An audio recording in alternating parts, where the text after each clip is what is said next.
Hello students.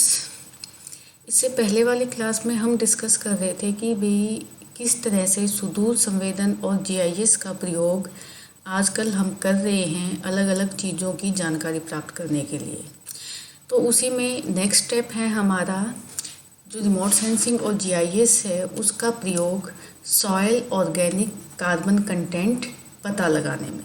ठीक है, हमारे यहाँ पे एग्रीकल्चर जो है वो हमारा मेन ऑक्यूपेशन है। बहुत सारे लोग खेती में इन्वॉल्व हैं, तो उसमें कार्बन कंटेंट का पता लगाना बहुत ज़रूरी होता है। तो उसी के लिए यहाँ पे हम जीआईएस की मदद से कार्बन सॉइल मॉडल और ग्लोबल क्लाइमेट मॉडल की सहायता से हम लोग कार्बन कंटेंट का पता लगा सकते हैं कि किसी भी मिट्टी में कार्बन कंटेंट कितना है। तो यहाँ पर हम 3 इफ़ेक्ट डाल लेंगे, शॉर्ट टर्म के लिए, कम समय के लिए, मीडियम और फिर लॉन्ग टर्म के लिए। ठीक है, तो इसका उद्देश्य हमारा क्या है कि जो सॉइल होती है, हमारी मिट्टी जो है, उसमें कितना कार्बन कंटेंट है और वो किस प्रकार की खेती के लिए उपयुक्त है। तो इसको करने के लिए हम क्या करेंगे, सबसे पहले हम एक लैंड यूज़ लैंड कवर का मैप तैयार करेंगे यहाँ पर हरियाणा में। ठीक है, क्या यूज़ करके, सैटेलाइट इमेज यूज़ करके। तो सैटेलाइट इमेज यूज़ करके हमने ये देखना है कि भाई कितने एरिया में खेती हो रही है या कितने एरिया में नहीं हो रही है, और जो भी हमारी ज़मीन है उसमें कार्बन कंटेंट कितना होगा। तो फिर हम उसके बाद सॉइल मैप करेंगे, सॉइल कलेक्ट करेंगे उन एरिया से। कहाँ इरिगेशन जो है, सिंचाई वाली जो जगह है, वहाँ पे कार्बन कंटेंट वहाँ से लेंगे हम सॉइल। नॉन इरिगेटेड एरिया जहाँ पे सिंचाई नहीं हो रही है वहाँ से, और जो फॉरेस्टेड एरिया है वहाँ से। फिर हम सॉइल प्रॉपर्टीज़ देखेंगे कि भाई इन 3 जगहों से जो हमने मिट्टी के सैंपल लिए हैं उसमें पीएच वैल्यू कितनी है, नाइट्रोजन कितनी है, सीईसी कितनी है, सैंड का परसेंटेज उसमें कितना है, डेंसिटी कितनी है उस मिट्टी की, और कैपेसिटी, फील्ड कैपेसिटी कितनी है। इसके बाद फिर हम उसका जो कंक्लूजन है वो निकालेंगे कि भाई इस मिट्टी में सॉइल ऑर्गन कंटेंट कितना है, और वो किसके थ्रू करेंगे हम, कार्बन सॉइल मॉडल या फिर आपका GCM model, global climate model. तो ये हमारी एप्लीकेशन हुई जहाँ पे हमने सैटेलाइट डाटा यूज़ किया, रिमोट सेंसिंग का, सुदूर संवेदन का। ठीक है, और कार्बन सॉइल, ये 2 मॉडल हमने यूज़ किए जीआईएस के। तो इसके थ्रू हम पता लगा लेते हैं कि भाई मिट्टी की जो उर्वरा शक्ति है वो कितनी है हमारी। अब नेक्स्ट जो है हमारा, हम यहाँ पर देखेंगे कि भाई जो ड्रॉट है यानी कि सूखा। ठीक है, तो सूखे में जो हमारी किस एरिया में सूखे का रंग हमारा ज़्यादा है और किस एरिया में कम है। ठीक है, तो यहाँ पे हमने इस ड्रॉट की कैपेसिटी को देखना है कि ड्रॉट के सूखे के करीब कौन कौन से हमारे जो डिस्ट्रिक्ट है वो आ रहे हैं। तो यहाँ पे हमने क्लास का डिवीज़न किया है। हमने 4 क्लासेस में हमारे पूरे हरियाणा को बांटा। लेस वनरेबल जहाँ पे बहुत कम सूखा आता है, फिर मॉडरेट जो उससे थोड़े से ज़्यादा है, फिर वनरेबल जहाँ पर जो रिस्क है मीडियम है, कभी कम कभी ज़्यादा कभी नहीं भी, मतलब एवरेज है वहाँ पर। हाई वनरेबल जहाँ पर हमेशा हमें खतरा रहता है। वेरी हाई जहाँ पर बहुत ही ज़्यादा कम बारिश होती है या पानी की सुविधा बहुत ही कम है। तो हमारे पास इधर आप देखोगे ये सारा डाटा है हमारे पास। यहाँ पे हमने डिस्ट्रिक्ट वाइज सारा डाटा कलेक्ट किया हुआ है हर एक जोन का। C1 जो हमारे लेस वनरेबल है, फिर C2 जो मॉडरेट है, फिर तीसरा C3 जो ठीक है, नॉर्मल है, मीडियम है, C4 जो हाई वनरेबल हैं, और C5। तो इसको हमने जीआईएस की मदद से हमने ये एक मैप हमारा यहाँ पर प्रिपेयर कर दिया। इंडेक्स हमने यहाँ पे बना दिया। जैसे जो ग्रीन कलर है वो लेस वनरेबल को दिखा रहा है, तो ये जो डार्क ग्रीन कलर है ये हमारा जहाँ पर बहुत ही कम सूखा पड़ता है उन एरियाज़ को दिखा रहा है। फिर सेकंड जो नंबर है वो मॉडरेट को दिखा रहा है। तो जो लाइट एरिया है लाइट ग्रीन वो मॉडरेट को, जो येलो है वो मीडियम एरियाज़ को, जो ऑरेंज है ये वाला कलर है जो ये हाई को दिखा रहा है, और जो रेड जोन है हमारा वो वेरी हाई को दिखा रहा है। ठीक है, तो ये हमारा यहाँ पर GIS का यूज़ हुआ। फिर वाटर बॉडी का यहाँ पे हमने एक मैप तैयार किया है। ये बडखल लेक है, ठीक है, तो उसका हमने लैंड यूज़, लैंड कवर और कैचमेंट एरिया, और जो डाटा है हमारे पास वो है 2012 का। ठीक है, तो यहाँ पे हमने एक तो कार्टोसेट का डाटा यूज़ किया है, सैटेलाइट इमेज का, और एक लिस्ट 4 का डाटा। लिस्ट 4 का जो हमारा स्केल है, जो वो मापनी है, वो है 1:4000। तो इस मापनी पर हमें बहुत ही फाइन डाटा मिल जाएगा। तो यहाँ पर हमने क्या क्या किया, लैंड यूज़, लैंड कवर किया इस लेक का, जियोलॉजी जो अंदर का पोर्शन है ज़मीन के अंदर का वो देखा कि भी कैसा पोर्शन है, माइनिंग एरियाज़ देखा, बिल्टअप एरिया देखा भी कितने एरिया में सेटलमेंट बनी हुई है या कुछ और बना हुआ है। डैम होता है डिजिटल एलिवेशन मॉडल, तो उसकी हाइट देखी हमने। ड्रेनेज देखा कि भी कहाँ से कौन सी नदी आ रही है या कोई कैनाल है। कंटूर्स देखे, कंटूर्स से हमें हाइट का पता लग जाता है। ठीक है, तो इन चीज़ों से हमने ये एक अपना इंडेक्स बनाया। GIS की मदद से हमने इस एरिया को इन चीज़ों के साथ डिजिटाइज किया। तो ये इस बडखल लेक का हमारे पास land cover, land use map और उसका जो कैचमेंट एरिया है कि भाई कितने एरिया को ये जो झील है वो प्रभावित कर रही है। ठीक है, तो ये भी हमारा एक और यूज़ है सुदूर संवेदन और GIS टेक्निक का। अब देखेंगे हम लैंड रिसोर्स मैनेजमेंट कैसे करते हैं। इसमें देखो, मैंने आपको बताया था जो हमारे पास सैटेलाइट इमेज होती है वो डिजिटल नंबर्स में होती है और पिक्सल्स में होती है। आप यहाँ पे इस इमेज में देखोगे जो हमारे पास यहाँ पर जो ये बॉक्सेस बने हुए हैं, ये जो बॉक्सेस हमारे बने हुए हैं, ठीक है, ये इस एरिया के, देखो यहाँ पर अगर हम यहाँ पे देखेंगे तो हमें यहाँ पे बिल्डिंग सेटलमेंट्स नज़र आएंगी, लेकिन जब हम इस पिक्चर को जूम करते हैं तो हर एक जो चीज़ है वो हमें बॉक्सेस में दिखाई देती है और हर एक बॉक्स को एक एक नंबर मिला हुआ है।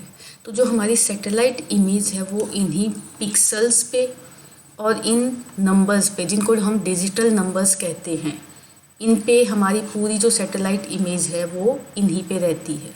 ठीक है, तो इन नंबर्स की सहायता से हम इमेज को रेक्टिफाई भी कर सकते हैं, सुधार सकते हैं, तो जो हमारा डाटा होता है वो और भी ज़्यादा एक्यूरेट हमें मिल पाता है।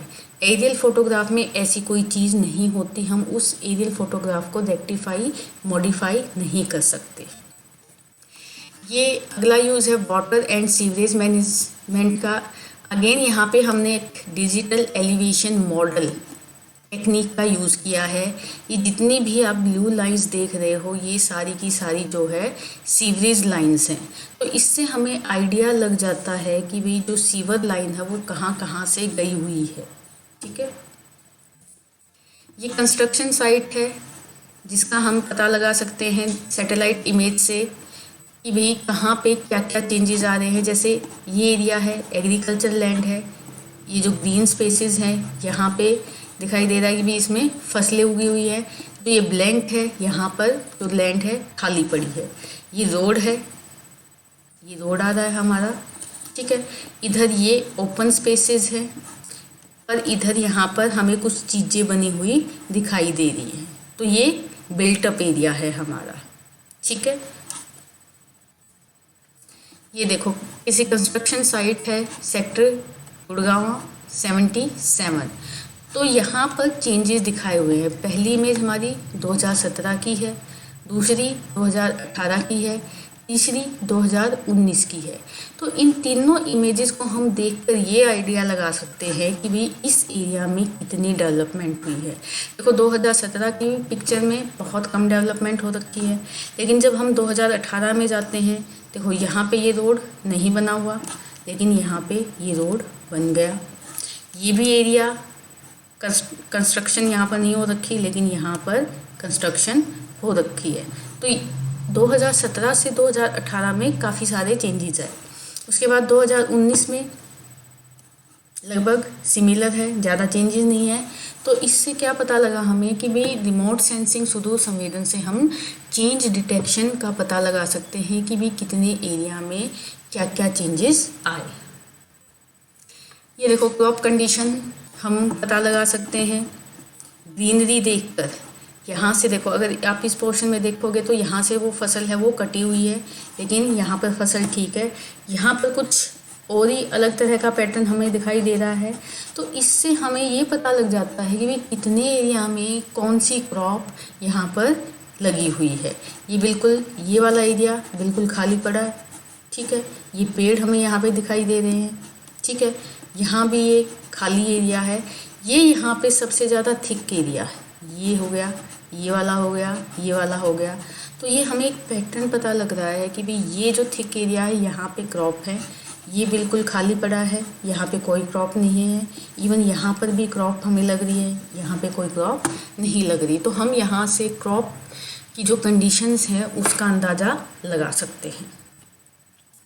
फिर ये वेरियस यूजेस हैं जियोइन्फॉर्मेटिक्स में एग्रीकल्चर के।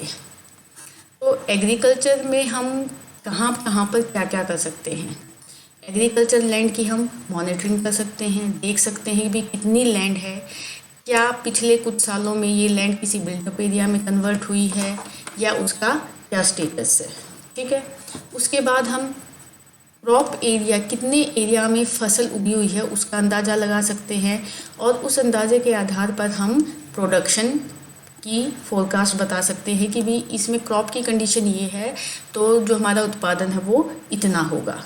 हम ये भी पता लगा सकते हैं कि भाई वो एरिया सूखे के प्रति कितना संभावित है, ठीक है। उसके बाद हॉर्टिकल्चर जो हमारी क्रॉप्स होती हैं, जैसे हम फल फ्रूट उगाते हैं, तो उसका भी एस्टीमेट हम सैटेलाइट इमेज और जीआईएस के माध्यम से कर सकते हैं। क्रॉप सिस्टम का एनालिसिस हम कर सकते हैं कि भी किस तरह का क्रॉप सिस्टम वहाँ पर है, कौन सी फसल हम बो रहे हैं, गेहूं की है, सरसों की है, गन्ने की है, या फिर चावल की खेती हम कर रहे हैं। ग्लोबल क्रॉप प्रोग्राम है, उनको हम यहाँ पे इंट्रोड्यूस कर सकते हैं कि भी कौन सा प्रोग्राम किस फसल के लिए हम अप्लाई कर सकते हैं। Command area and water resources की हम मॉनिटरिंग कर सकते हैं। ये देख सकते हैं कि भाई किस एरिया में सिंचाई की आवश्यकता है और किस एरिया में नहीं है। सॉइल मैपिंग हम कर सकते हैं, ठीक है। तो सॉइल मैपिंग से हमें ये पता लग जाएगा कि भाई किस एरिया में किस तरह की सॉइल है और उसके मिनरल कंटेंट कौन कौन से हैं। बीमारियों का पता हम आसानी से रिमोट सेंसिंग के माध्यम से लगा सकते हैं और उससे कैसे बचाया जा सकता है उस दिशा में काम कर सकते हैं। इनलैंड फिशरीज डेवलपमेंट हम कर सकते हैं। हमें ये पता लग जाता है कि भाई कौन से एरिया में किस तरह का मछली उत्पादन हो सकता है। ये कुछ पोटेंशियल एप्लीकेशंस हैं जहाँ पर हम रिमोट सेंसिंग को एग्रीकल्चर यानी कि खेती के काम में प्रयोग कर सकते हैं। तो सबसे पहले क्रॉप इन्वेंट्री, इसमें हम उत्पादन का पता लगा सकते हैं, जो क्रॉपिंग पैटर्न है हमारा उसमें क्या क्या बदलाव आए हैं उसका पता लगा सकते हैं। क्रॉपिंग सिस्टम का हम यहाँ पर एनालिसिस कर सकते हैं। क्रॉप हेल्थ मॉनिटरिंग में हम जो क्रॉप की कंडीशन है, फसलों की जो कंडीशन है उसका पता लगा सकते हैं। सूखे का पता लगा सकते हैं कि भाई सूखा कब आ सकता है और किस इंटेंसिटी तक आ सकता है, ठीक है। तो उसकी हम फोरकास्ट यहाँ पर आराम से कर सकते हैं। कमांड एरिया की मैनेजमेंट हम कर सकते हैं। इसमें क्रॉप के लिए कहाँ कहाँ पानी की ज़रूरत है, या फिर कहाँ पर बहुत ज़्यादा पानी है, या फिर फसलों का नुकसान कहाँ पर हो रहा है, नहर के पानी की सीपेज कितनी हो रही है, इन सारी चीज़ों का हम पता लगा सकते हैं। वाटर अवेलेबिलिटी हम देख सकते हैं, ठीक है। इसमें वाटर अवेलेबिलिटी में हम सरफेस जो वाटर बॉडीज़ हैं उनको देख सकते हैं। सरफेस वाटर बॉडीज़ में कोई नहर भी हो सकती है, कोई तालाब भी हो सकता है, कोई झील भी हो सकती है। इसके अलावा हम जो ज़मीन के अंदर पानी है उसका कितना एक्सप्लॉयटेशन हुआ है, कितना यूज़ हुआ है, वो भी हम देख सकते हैं। लैंड डिग्रेडेशन हम देख सकते हैं, ठीक है। भूमि का कितना नुकसान हुआ है।